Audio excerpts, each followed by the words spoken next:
Damai sejahtera Allah yang melampaui segala akal, itulah yang memelihara hati dan pikiranmu dalam Kristus Yesus. Amin. Firman Tuhan yang akan kita dengarkan pada ibadah kita di hari raya Pentakosta yang kedua, dalam rangka memperingati hari turunnya Roh Kudus, diambil dari Bilangan pasal 27, dimulai dari ayat 18 sampai dengan ayat 23. Bilangan pasal 27 dimulai dari ayat 18 sampai dengan ayat 23. Kita ikuti di dalam hati kita masing-masing. Demikian firman Tuhan. Lalu Tuhan berfirman kepada Musa, ambillah Yosua bin Nun, seorang yang penuh roh, letakkanlah tanganmu ke atasnya. Suruhlah ia berdiri di depan imam Eleazar dan di depan segenap umat. Lalu berikanlah kepadanya perintahmu di depan mata mereka itu, dan berilah dia sebagian dari kewibawaanmu, supaya segenap umat Israel mendengarkan dia. Ia harus berdiri di depan imam Eleazar, supaya Eleazar menanyakan keputusan Urim bagi dia di hadapan Tuhan. Atas titahnya mereka akan keluar, dan atas titahnya mereka akan masuk, ia bersama semua orang Israel, segenap umat itu. Maka Musa melakukan seperti yang diperintahkan Tuhan kepadanya. Ia memanggil Yosua dan menyuruh dia berdiri di depan imam Eleazar dan di depan segenap umat itu. Lalu ia meletakkan tangannya atas Yosua dan memberikan kepadanya perintahnya seperti yang difirmankan Tuhan dengan perantaraan Musa. Demikian firman Tuhan. Yesus berkata kepada kita semua, yang berbahagia adalah mereka yang mau mendengarkan firman Tuhan serta melakukan di dalam kehidupan setiap hari. Saudaraku seiman yang dikasihi oleh Tuhan Yesus Kristus, kemarin hampir semua manusia di dunia merasakan sukacita besar karena merayakan hari turunnya Roh Kudus. Roh Kudus itu menemani manusia, menolong manusia untuk melakukan pekerjaannya setiap hari. Saudaraku yang dikasihi oleh Tuhan Yesus,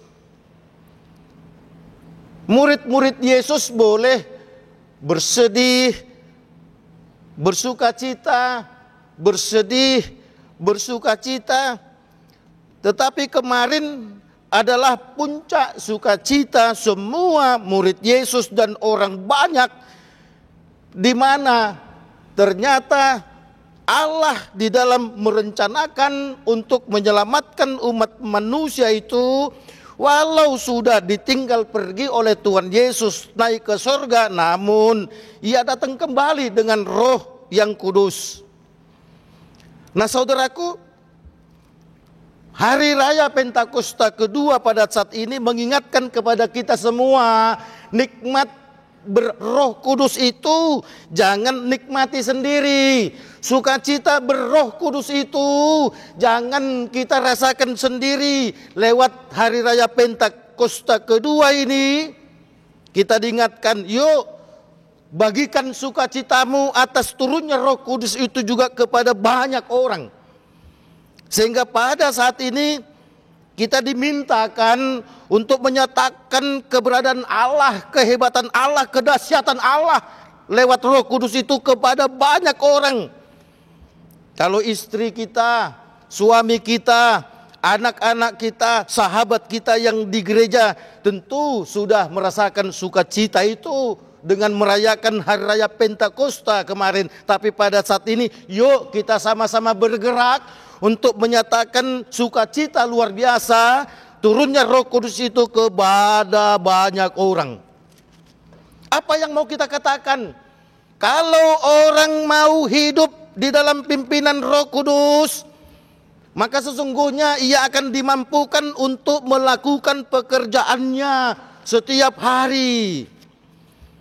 Roh Kudus yang dahsyat itu akan memampukan orang yang suka emosi, maka dia akan menjadi orang yang lembut hatinya. Orang yang tadinya pemarah, kalau dia hidup dalam Roh Kudus, maka Roh Kudus itu akan bisa merombak karakternya yang marah itu menjadi orang yang pemurah. Kalau ada orang yang pelit, tak suka memberi, ketika Roh Kudus itu kau biarkan turun di dalam dirimu, di dalam hidupmu, maka Roh Kudus itu akan merombak hati pikiranmu yang pelit menjadi orang yang suka untuk memberi. Ketika engkau adalah orang penakut, maka Roh Kudus akan merombak hati dan pikiranmu untuk menjadi orang pemberani.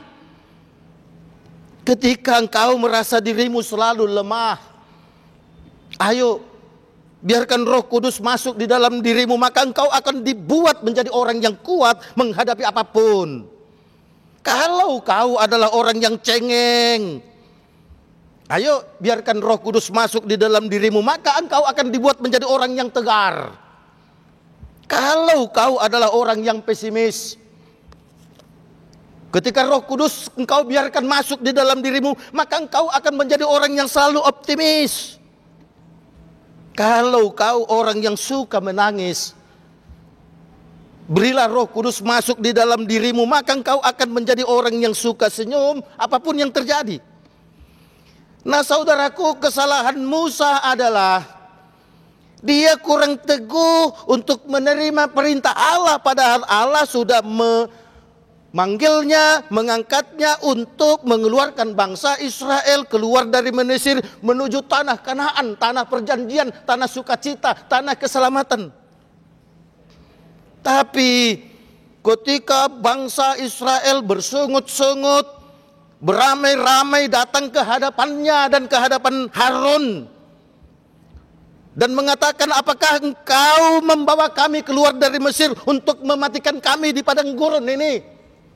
Dulu kami di Mesir walau menjadi budak kami bisa tertawa. Dulu waktu kami di Mesir menjadi budak kami bisa makan, bisa minum. Tapi sekarang kami sulit untuk mendapatkan makanan. Kami sulit untuk mendapatkan minuman. Hei Musa, kau ternyata ingin membunuh kami.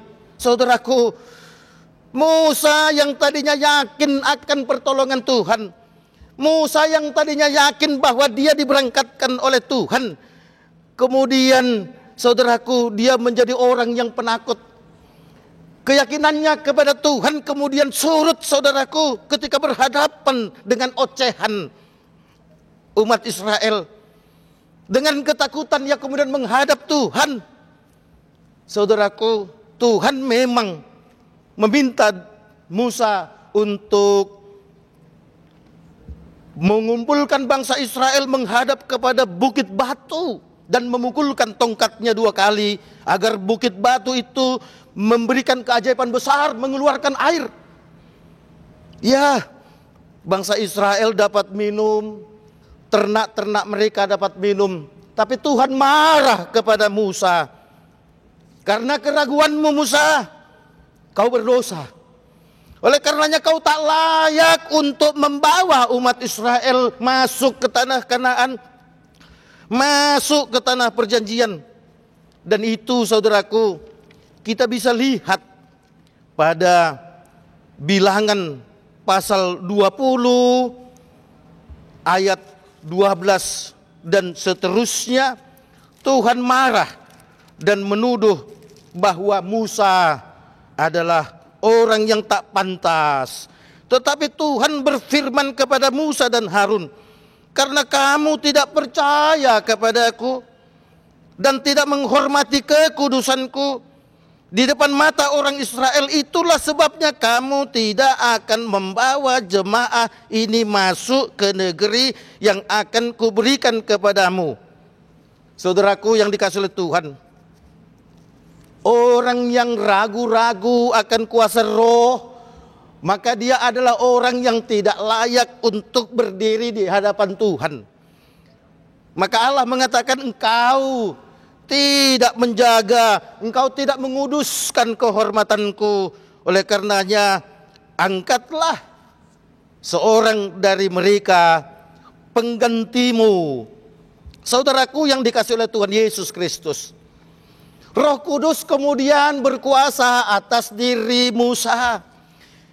Itu kita bisa melihat Musa tidak merajuk, Musa tidak marah, Musa tidak memberontak. Tuhan, gue kan lu yang panggil gue, Tuhan lu kan yang pilih gue udah capek Tuhan mengeluarkan mereka dari Mesir, gue sudah capek Tuhan berperang menghadapi Firaun, begitu tega kau Tuhan kemudian menggantiku. Saudaraku, Musa yang sudah sempat kehilangan roh Tuhan kemudian menerima kembali roh Tuhan dengan membuatnya menjadi orang yang tabah, untuk menjadi orang yang sabar, untuk menjadi orang yang tegar. Dan kemudian dia tidak keberatan kalau kemudian Musa harus diganti oleh salah seorang dari antara mereka. Terpilihlah saudaraku yang namanya Yosua. Mungkin kita bertanya-tanya saudaraku, apakah kelebihan Yosua padahal ada banyak orang yang keluar dari Mesir? Jawabannya ada pada ayat 18 saudaraku. Lalu Tuhan berfirman kepada Musa, ambillah Yosua bin Nun, seorang yang penuh roh. Seorang yang penuh roh. Kalau seseorang selalu dipenuhi oleh roh Tuhan, maka dia akan dilayakkan oleh Tuhan. Sehingga pada hari raya Pentakosta memperingati Roh Kudus ini, aku yakin kita semua yang sedang mendengarkan khotbah ini adalah orang-orang yang sudah dipenuhi roh. Kenapa?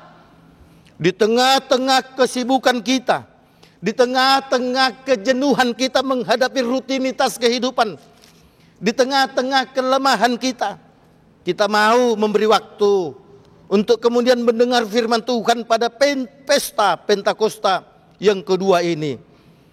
Nah saudaraku yang dikasihi oleh Tuhan Yesus Kristus, pekerjaan Roh Kudus itu pada saat ini kita pahami, dia memanggil orang-orang, dia mengumpulkan orang-orang untuk kemudian bersekutu, yang namanya dipimpin oleh Yesus Kristus, tentu juga Roh Kudus.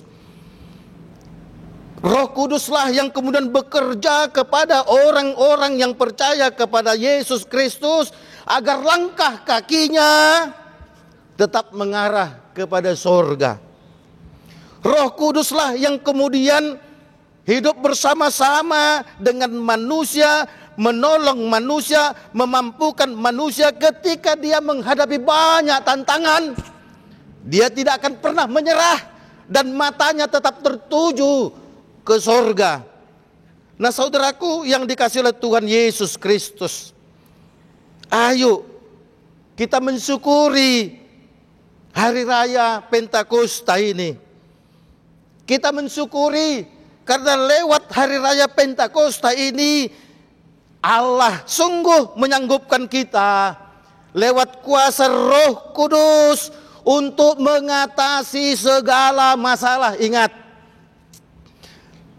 Roh Kudus menyanggupkan kita untuk mengatasi segala masalah. Oleh karena itu, saudaraku yang dikasihi oleh Tuhan Yesus Kristus, jika engkau adalah orang yang miskin, bahkan mungkin banyak orang mengatakan kepadamu, miskin. Bahkan mungkin kemiskinanmu dimanfaatkan orang lain untuk mencemoohkanmu. Ayo, pakai Roh Kudus untuk menyanggupkanmu, menyatakan bahwa Allah itu hebat dalam dirimu, sehingga masalah yang kau anggap itu tidak akan menggoyahkan semangatmu untuk terus berjalan menatap sorga itu. Kalau orang mengatakan kau bodoh, bodoh, saudaraku, ayo manfaatkan Roh Kudus untuk menguatkanmu, memampukanmu untuk melihat kedahsyatan Tuhan di tengah kebodohanmu, sehingga engkau tidak akan lenyap dan tenggelam dengan perkataan kebodohan orang. Kalau orang mengatakan, sedih kau bu, kasihan kau bapak, telah bertahun-tahun engkau sakit, apalah arti kekayaanmu, engkau sakit. Saudaraku yang dikasihi oleh Tuhan Yesus, manfaatkan Roh Kudus untuk menyanggupkanmu ketika banyak orang mencemohkanmu, engkau tak kunjung sembuh dari sakit. Katakan kepada Tuhan, Tuhan, pakai Roh-Mu yang kudus untuk menyanggupkanku di tengah sakitku yang tak kunjung sembuh itu. Aku tetap melihat-Mu adalah Engkau Allah yang menyenangkan dan menyukakan hatiku. Ketika ada orang mengatakan kau tidak punya pekerjaan tetap, bahkan cenderung menganggur, yuk manfaatkan Roh Kudus. Tuhan, sanggupkan aku untuk menghadapi ini dan yakinkan aku pasti Engkau akan membuat yang terbaik. Sehingga engkau tidak akan menjadi seorang pencuri ketika kau tidak punya pekerjaan tetap. Sehingga engkau tidak akan merampok, sehingga engkau tidak akan menipu orang. Roh Kudus akan menyanggupkan kita, saudaraku, untuk menghadapi berbagai masalah yang kita hadapi. Oleh karena itu, kepada kita semua, saudaraku yang dikasihi oleh Tuhan Yesus, Rasul Paulus pun berkata kepada jemaat di Galatia, ayo cerminkan bahwa engkau adalah orang yang sudah dikuasai Roh Kudus. Tunjukkanlah buah-buah roh di dalam dirimu. Tetap lemah lembut walau banyak orang yang mengumpatmu, mengejekmu. Tetaplah menjadi orang yang rendah hati, penuh kasih, tidak mendendam walau ada banyak orang yang membencimu. Ayo tunjukkan bahwa dalam dirimu tercemin kasih. Ayo tunjukkan bahwa Roh Kudus ada di dalam dirimu. Tetap bersuka cita, cerminan wajahmu tidak ditentukan kau punya uangkah atau tidak punya uang. Orang yang dipenuhi Roh Kudus, salah satu sikapnya adalah dia tetap bangga walau dia tidak punya uang. Dia juga tidak ketakutan ketika dia punya banyak uang. Karena ada banyak orang, saudaraku, memiliki mental neraka. Dia menangis ketika tidak punya uang, tapi dia juga menangis ketika banyak uangnya. Karena dia marah, banyak orang yang meminta sumbangan kepada dia. Oleh karenanya, saudaraku yang dikasihi oleh Tuhan Yesus Kristus, lewat hari Pentakosta kedua pada saat ini, sukacita kita itu yuk kita bagikan kepada banyak orang. Sukacita kita itu yuk kita share kepada banyak orang. Oleh karenanya, saudaraku, ketika engkau belum mengirim WhatsApp ke temanmu untuk menyatakan selamat hari raya Pentakosta, yuk share selamat hari raya Pentakosta. Sehingga dengan demikian, saudaraku yang dikasihi oleh Tuhan Yesus Kristus, maka tanah Kanaan yang dikatakan Allah lewat nas ini yang kemudian dilanjutkan kepada Yosua, tapi Tuhan juga memberikan kesempatan kepada Musa untuk naik ke Gunung Nebo dan mempersilahkan Musa untuk melihat indahnya tanah Kanaan, luasnya tanah Kanaan. Tapi Musa dikatakan oleh Tuhan, hanya sampai di situ saja kau Musa, dan di Gunung Nebo itu juga kau akan mati. Kau tidak boleh melanjutkan perjalanan memimpin orang Israel. Musa, saudaraku, tidak marah. Seperti yang saya katakan tadi, dia tetap yakin bahwa Tuhan itu tetap bersama dengan dia. Oleh karenanya, saudaraku yang dikasih oleh Tuhan Yesus Kristus, ayo kita hidup di bawah pimpinan Roh Kudus. Ayo kita hidup dengan senantiasa mencurahkan hati pikiran kita kepada Allah Roh. Saudaraku yang dikasih oleh Tuhan Yesus, Allah itu menyatakan dirinya lewat Allah Roh pada saat ini. Oleh karena itu saudaraku, ketika kita berdoa pun harus dan wajib ada kata Roh Kudus di dalam setiap doa-doa kita. Jangan hanya berdoa, ya Allah Bapa yang di sorga, tolonglah aku Tuhan. Terima kasih Tuhan atas penyertaan-Mu. Tuhan, tolong Tuhan, aku akan pergi. Sertai aku dalam perjalanan. Tolong Tuhan, anakku sedang sakit, sembuhkan dia Tuhan melalui obat-obatan. Tolong Tuhan, anakku sekarang sedang tes untuk masuk ke perguruan tinggi negeri. Tolong Tuhan, doa ini kupanjatkan di dalam nama anakmu Yesus Kristus. Doamu tidak ada rohnya. Doamu itu tidak berlaku, saudaraku. Manfaatkan di dalam setiap roh, di dalam setiap doamu itu ada kata roh. Oleh karenanya, ya Allah Bapa yang di sorga, terima kasih Tuhan atas anugerah-Mu aku boleh bangun pada pagi ini. Tuhan yang di sorga, utuslah Roh-Mu yang kudus untuk selalu ada di dalam diriku.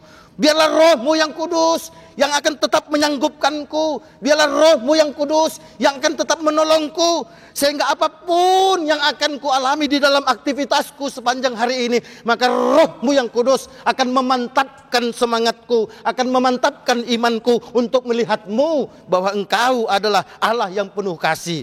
Aku berdoa dalam nama Yesus. Enak kan? Ada roh, saudaraku. Oleh karenanya jangan remeh terhadap roh, saudaraku. Ya, orang Batak biasanya lebih condong kepada roh-roh dunia, kepada roh-roh setan.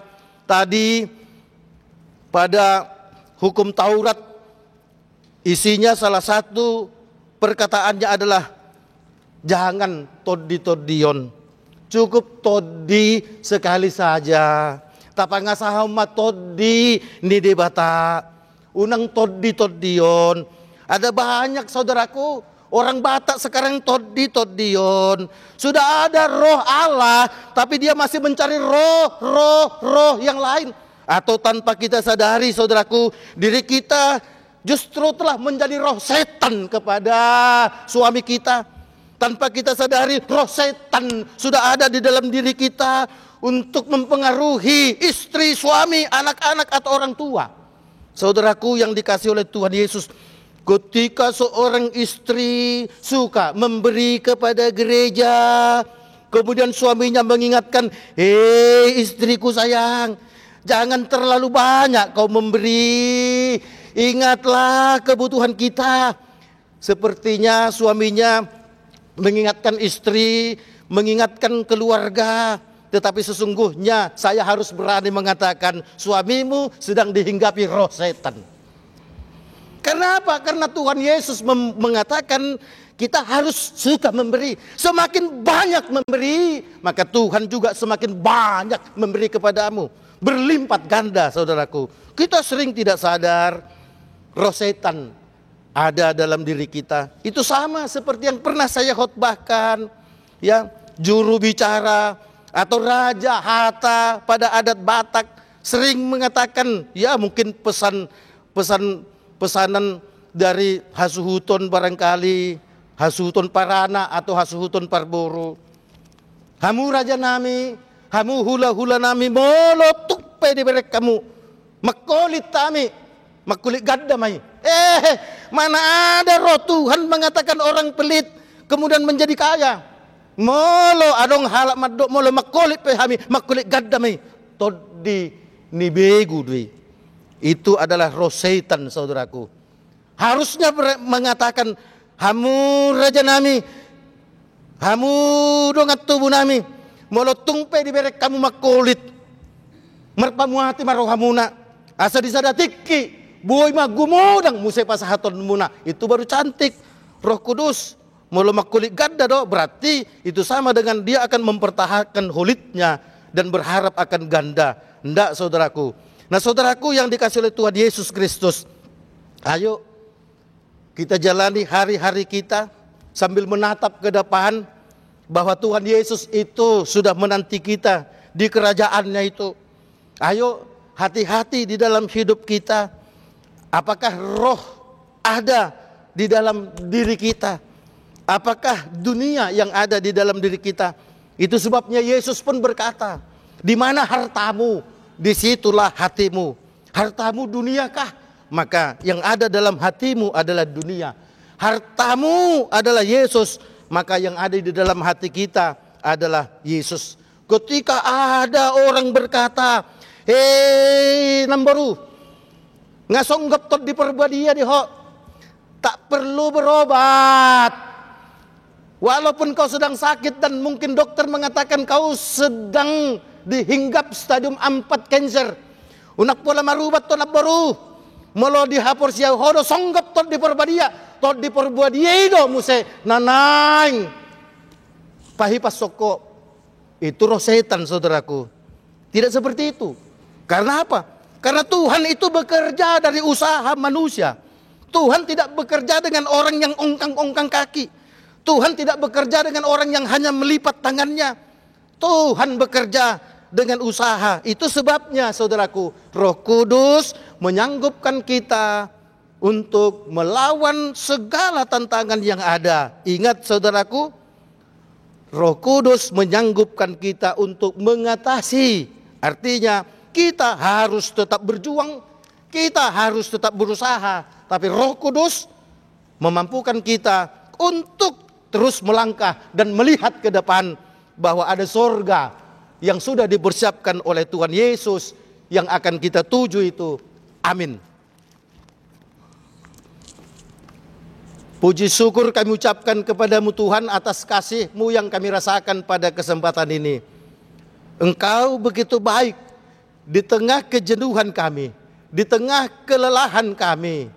Engkau justru meyakinkan kami bahwa Engkau tidak meninggalkan kami. Sekalipun Yesus telah naik ke surga, tetapi Ia datang lewat kuasa Roh Kudus. Roh Kudus itu pada saat ini meyakinkan kami bahwa itu adalah wujud nyata Allah yang berkarya lewat Roh Kudus. Roh Kudus itu adalah wujud nyata Yesus yang berkarya lewat Roh Kudus. Oleh karenanya Tuhan, biarlah kami dengan penuh sukacita untuk tidak hanya menerima dalam diri kami sukacita itu, tetapi kami nyatakan itu kepada banyak orang bahwa di dalam hidup ini tidak boleh menyerah ketika berhadapan dengan hal-hal yang berat. Roh Kudus akan menyanggupkan setiap insan yang dikuasai oleh Roh Kudus untuk mengatasi segala masalah. Terima kasih Tuhan, terima kasih. Biarlah kami Tuhan boleh menyatakan iman kami, percaya kepada Yesus yang telah menyelamatkan kami. Sehingga Roh Kudus akan menguatkan iman kami untuk terus bertahan apapun yang kami hadapi. Ya Allah Bapa kami yang di surga, kami mohon sanggupkan kami Tuhan dengan kuasa Roh-Mu yang kudus untuk terus melakukan aktivitas kami. Yayasan Badan Kerjasama Marturia, sanggupkan juga terus untuk perpanjangan mulut-Mu, perpanjangan tangan-Mu, perpanjangan kaki-Mu, bahkan perpanjangan suara-Mu untuk menyatakan kebenaran firman-Mu. Tuhan yang di surga, biarlah Roh-Mu yang kudus tetap menyanggupkan pengurus Yayasan Badan Kerjasama Marturia untuk terus berkarya dengan melakukan ibadah online yang setiap bulan Tuhan dilakukan oleh yayasan ini. Bahkan yayasan ini juga Tuhan pergi ke satu tempat yang itu jauh, harus menghadapi banyak tantangan. Tapi kami yakin Roh-Mu yang kudus juga yang menyanggupkan kami, sehingga pengurus dan anggota tidak pernah menyerah. Karena yakin kalau kami berkarya dan yakin Tuhan yang memberangkatkan kami, maka kami pasti akan bisa. Tuhan yang di surga, biarlah Engkau Tuhan yang akan memberkati semua orang-orang yang telah mengikuti ibadah online ini dimanapun mereka berada di muka bumi ini, supaya sukacita Hari Raya Pentakosta itu nyata bagi mereka dan bagi kami semua. Tuhan yang di surga, terima kasih Tuhan atas semuanya. Kami berdoa dalam nama Yesus. Amin.